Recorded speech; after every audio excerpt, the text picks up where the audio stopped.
Hi friends, அனைவருக்குமே வணக்கம்.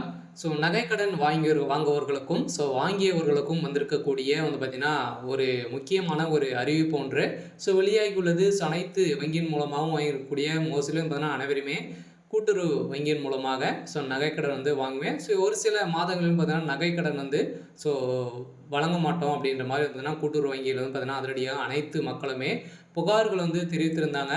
இதுக்கான ஒரு அறிவிப்பாக தான் இப்போ கூட்டுறவு வங்கியில் நகைக்கடன் பார்த்தீங்கன்னா வாங்குவர்களுக்கு ஒரு மிகப்பெரிய ஒரு அறிவிப்பு கொடுத்துருக்காங்க. பார்த்தீங்கன்னா அனைவருக்குமே தெரியும், கூட்டுறவு வங்கியின் மூலமாக பார்த்தீங்கன்னா நகைக்கடன் வாங்குவதில் நிறைய மக்கள் ஆர்வம் காட்டி வந்திருக்கக்கூடிய நிலையில் தான் இப்போ குறைந்தபட்சம் பார்த்தீங்கன்னா அதிகரித்து வந்திருக்கக்கூடிய நிலையில் இப்போ 2026ல் தேர்தல் வரப்போகுது. அதுக்கான ஒரு கட்டமாக தான் மக்கள் அனைவருமே தள்ளுபடி ஆகும் அப்படின்ற ஒரே நோக்கோடு தான் பார்த்தீங்கன்னா இதுக்கு வைக்கிறாங்க அப்படின்ற தெரிஞ்சுக்கிட்ட கவர்மெண்ட் பார்த்தீங்கன்னா வங்கிகள் சதுரடியாக நகைக்கடன் வைப்பதில் சில சிக்கல்கள் இருக்குது. சில பார்த்தீங்கன்னா தடை செய்யப்பட்டாங்க. மீண்டும் பார்த்தீங்கன்னா அதிரடியாக வங்கியின் மூலமாக வாங்கக்கூடிய நகைக்கடன் வாங்குறவர்களுக்கெல்லாம் ஒரு சில அப்டேட் வெளியாக இருக்குது. இதை பற்றி இந்த வீடியோவில் நம்ம முழுமையாக பார்க்கலாம். அதுக்கு முன்னாடி நம்ம சேனலுக்கு இப்போ தான் நீங்கள் முதல் முறையாக வந்திருக்கீங்க அப்படின்னா மறக்காமல் நம்மளுடைய சேனலை சப்ஸ்கிரைப் பண்ணி சப்போர்ட் பண்ணுங்கள். வாங்க வீடியோக்குள்ளே போகலாம். பார்த்தீங்கன்னா அனைவருமே நகைக்கடன், அதேமாதிரி தனிநபர் கடன், நிறைய வகையான கடன்கள் வாங்கியிருக்கீங்க. அந்த கடன்கள் அனைத்தையுமே பார்த்தீங்கன்னா மோஸ்ட்லி பார்த்தீங்கன்னா விவசாய கடன், நகைக்கடன் இந்த இரண்டுமே பார்த்தீங்கன்னா மக்கள் ஆர்வம் காட்டி கூடிய விரைவில் கிடைக்கக்கூடிய ஒரு கடனாக இருக்குது.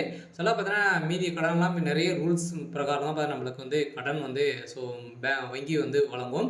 இதன் அடிப்படையில் சதுரடியாக நம்மளுடைய பொருட்களை கொடுத்து நம்ம நகைக்கடன் வாங்கியிருப்பீங்க. அவங்களுக்கெல்லாம் வந்திருக்கக்கூடிய ஒரு அறிவிப்பு. இப்போ ஏற்கனவே தெரியும், கூட்டுறவு வங்கி மூலமாக மக்கள் நிறைய பேர் பார்த்தீங்கன்னா கூட்டம் கூடி பார்த்தீங்கன்னா நகைக்கடன் வைப்பதில் அதிகரித்து வந்திருக்கக்கூடிய நிலையில் தான் இப்போ அதிரடியாக தங்க நகைக்கடன் தள்ளுபடி அறிவிப்பு வருமா அப்படின்றத எதிர்பார்ப்போடு மக்கள் அனைவருமே வைத்திருக்காங்க. இதில் ஒரு சில மாற்றங்களாம் வங்கிகள் கொண்டு வந்திருக்காங்க. எது என்னென்ன மாற்றம் அப்படின்றத தொடர்ந்து வீடியோவில் பார்க்கலாம். மறக்காமல் நம்முடைய சேனலை சப்ஸ்கிரைப் பண்ணி பாருங்கள்.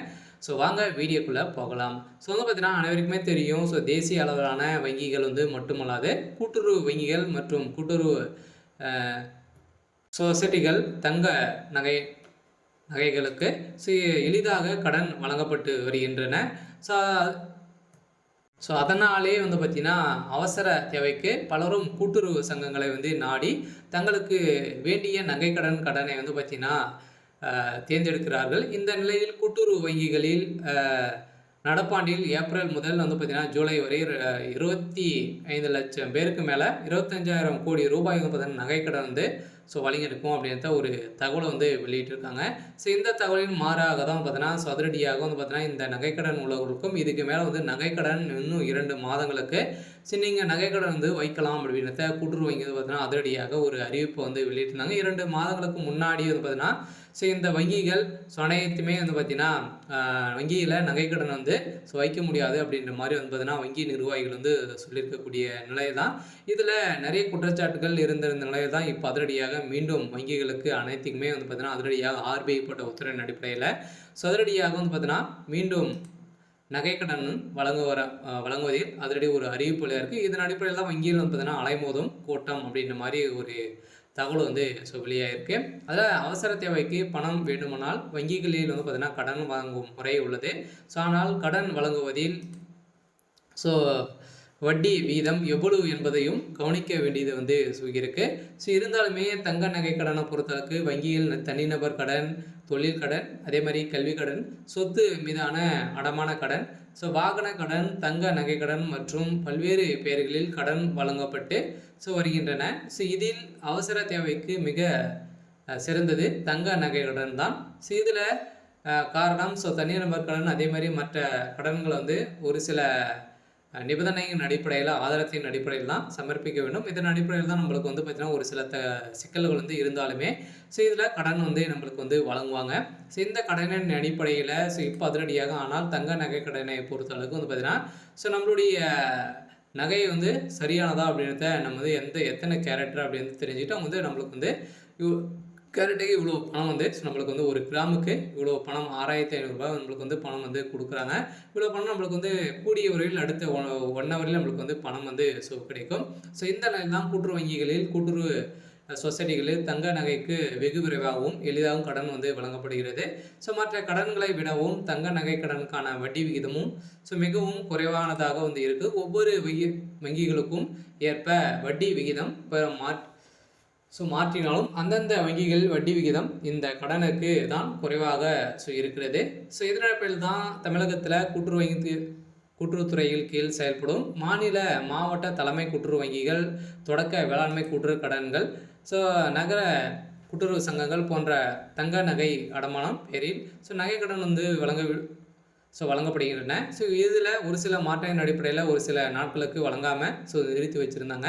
இதனால் சர்வதேச மாநிலங்களுக்கு நம்மளுக்கு வந்து பார்த்திங்கன்னா இப்போ அதிரடியாக நம் நாட்டின் தங்க விலை அதிகரித்து கொண்டிருக்கக்கூடிய நிலையில் ஒரு கிராம் தங்கத்துக்கு 6000 ரூபாய் வந்து வரை கடன் வந்து வழங்கப்படுகிறது.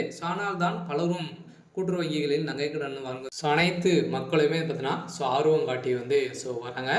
இந்த நிலையில் ரிசர்வ் வங்கி விதியின் அடிப்படையில் வந்து பார்த்தீங்கன்னா அனைத்து வங்கிகளுக்குமே பார்த்தீங்கன்னா நகைக்கடன் வழங்குவதில் நிறுத்தம் இருந்த நிலையில் சதுரடியாக நகைக்கடன் மக்களுக்கு வந்து வழங்க வேண்டும் அப்படின்ற மாதிரி புதிய உத்தரவு போட்டிருக்காங்க. இருந்தாலுமே நகைக்கடன் இந்த விவசாய கடன்லாம் தள்ளுபடி ஆகுமா அப்படின்ற ஒரு பரபரப்பான செய்தி வெளியே இருக்கக்கூடிய நிலையில் தான் வங்கியினர் வந்து பார்த்தீங்கன்னா கூட்டம் வந்து அலைமோதிட்டு வந்து இருக்கு. சில வங்கியின் மூலமாக நகைக்கடன் தள்ளுபடி ஆகுமா அப்படின்னா கட்டாயம் ஆகும். வருகின்ற 2026 ஒரு சில மாற்றங்கள் வந்து வரப்போகுது. பார்த்தீங்கன்னா கட்சிகள் வந்து 2000 தேர்தல் வந்து வரப்போகுது. வந்து முக்கிய அறிவிப்புகளாக வந்து வெளியாகுது. எந்த அறிவிப்பின் அடிப்படையில் வந்து பார்த்தீங்கன்னா நகைக்கடனை பொறுத்தளவுக்கு 5 பவுனுக்குள்ளே நீங்கள் வந்து வைத்திருந்தீங்க அப்படின்னா உங்களுக்கு வந்து இந்த நகைக்கடன் வந்து தள்ளுபடியாகும். அதே மாதிரி விவசாய கடன் வந்து எவ்வளோ வாங்கியிருந்தாலுமே உங்களுக்கு வந்து விவசாய கடன் வந்து தள்ளுபடியாகும். இரண்டுமே நீங்கள் வந்து வைத்திருந்தீங்க அப்படின்னா ஏதாச்சும் ஒன்று தான் உங்களுக்கு வந்து தள்ளுபடி ஆகும் அப்படின்றத தெரியும். இருந்தாலுமே 2025 பட்ஜெட் தாக்கலில் விவசாய கடன் வந்து தள்ளுபடி செய்ய போகிறோம் அப்படின்ற பட்ஜெட் தாக்கல் வந்து ஒதுக்கியிருந்தாங்க. இருந்தாலுமே இன்னுமே விவசாய கடன் வந்து தள்ளுபடி ஆகலை. இருந்தாலுமே இப்போ வருகின்ற 2026 அனைவருமே நகைக்கடன் விவசாய கடன்லாம் வந்து வாங்கியிருப்பீங்க. அவங்களுக்கெல்லாம் பார்த்தீங்கன்னா தள்ளுபடி அறிவிப்பு வரப்போகுது. பார்த்தீங்கன்னா இந்த ஒரு சில திடீர் மாற்றமாக தான் வந்து அனைவருக்குமே வந்து இருக்குது. இந்த வங்கியின் மூலமாக வாங்கக்கூடிய நகைக்கடன், அதே மாதிரி இந்தியன் பேங்க், நிறைய வங்கி, கனடா பேங்க், இது மாதிரிலாம் நிறைய விதமான வங்கிகளாக தான் இருக்குது. அந்த வங்கியின் மூலமாக வாங்கியிருக்கக்கூடிய விவசாய கடனும் தள்ளுபடி ஆகும் அப்படின்ற ஒரு சில அப்டேட்டுக்கெலாம் வந்து கிடைத்திருக்கு. அனைவருக்குமே வந்திருக்கக்கூடிய ஒரு சூப்பரான ஒரு அப்டேட்டாக தான் வந்து இருக்குது. இருந்தாலுமே என்ன நடக்க போகுது அப்படின்றத பார்க்கலாம். இது மாதிரி ஒரு சில மாற்றங்களை வந்து கொண்டு வந்திருக்காங்க. சரி, ஓகே. இதுக்கான அப்டேட் வந்து இதை மறக்காமல் நம்முடைய சேனலை சப்ஸ்கிரைப் பண்ணி சப்போர்ட் பண்ணுங்கள். தேங்க்யூ.